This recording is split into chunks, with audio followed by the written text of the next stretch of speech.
మరువగలనా యేసయ్యా, మహిమ పరచుచు నిరతము నీ ప్రేమని స్మరించెదా.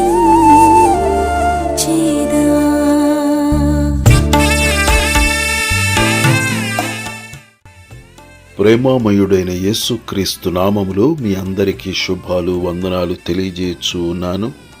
ప్రియులరా, ఈరోజు దేవుని వాక్యము అపోస్తులుడైన పౌలు హెబ్రీయులకు రాసిన పత్రిక 2వ అధ్యాయము 3వ వచనము. ఇంత గొప్ప రక్షణను మనము నిర్లక్ష్యము చేసిన ఎడల ఎలాగూ తప్పించుకొందుము?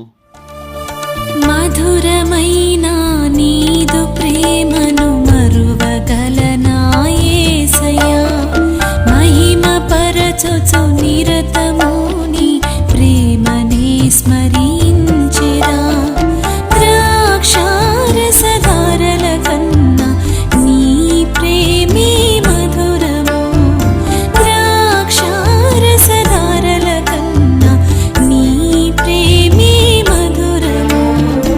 ఏ రీతి నీ ప్రేమను కొనియాడెదను, ఏ రీతి నీ రుణమును తీర్చుకొందును, ఏ రీతి నీ ప్రేమను కొనియాడెదను,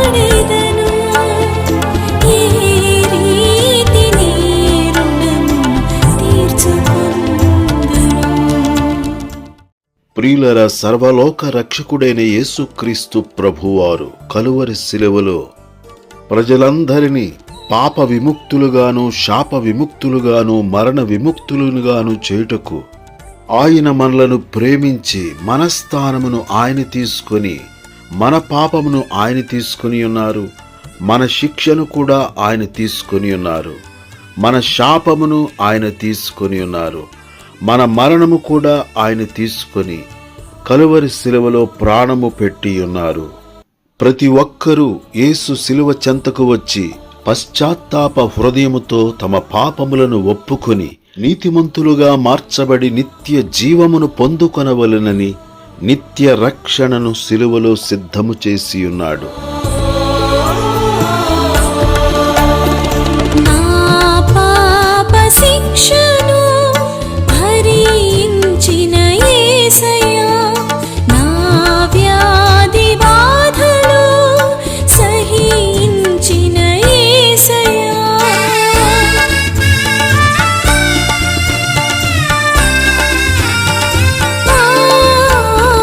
నా పాప శిక్షను భరించిన యేసయ్యా, నా వ్యాధి బాధలు సహించిన యేసయ్యా, నా శాపభారమంతా తొలగించిన యేసయ్యా, నా మరణములు విరచి విజయమిచ్చిన యేసయ్యా, నా శాపభారమంతా తొలగించిన యేసయ్యా, నా మరణములు విరచి విజయమిచ్చిన యేసయ్యా.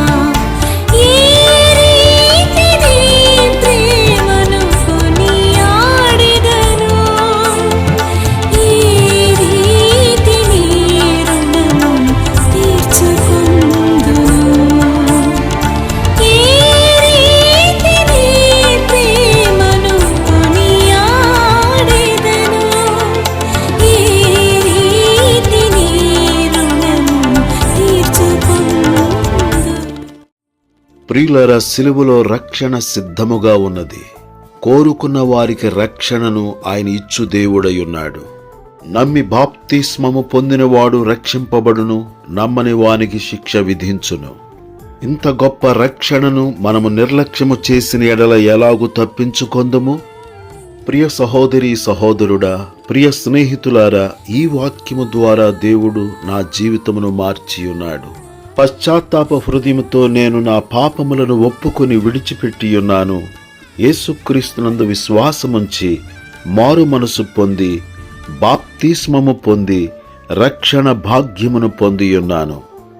ప్రియ స్నేహితులారా, ఈ వాక్యమును వినుచున్న మీరును మారు మనసు పొంది బాప్తిస్మము పొంది రక్షింపబడవలెనని ప్రేమతో మనవి చేయుచు ఉన్నాను. ఇంత గొప్ప రక్షణ భాగ్యమును మీరు నిర్లక్ష్యము చేసిన ఎడల మీరు తప్పించుకొనలేరు. యేసుక్రీస్తు ప్రభువారిని మీ హృదయములోనికి ఆహ్వానించుట ద్వారా ఆయన మీ హృదయములోనికి వచ్చు దేవుడయ్యున్నాడు. రక్షణ భాగ్యమును మీకు ఇచ్చు దేవుడయ్యున్నాడు. గొప్ప ఆనందము మీ సొంతమవును. గొప్ప రక్షణ పొందుకొని గొప్ప కుటుంబములో గొప్ప రాజ్యములో మనము ప్రవేశించుదుముగాక. దేవుడి మాటలు మన కొరకు దీవించునుగాక. ఆమేన్.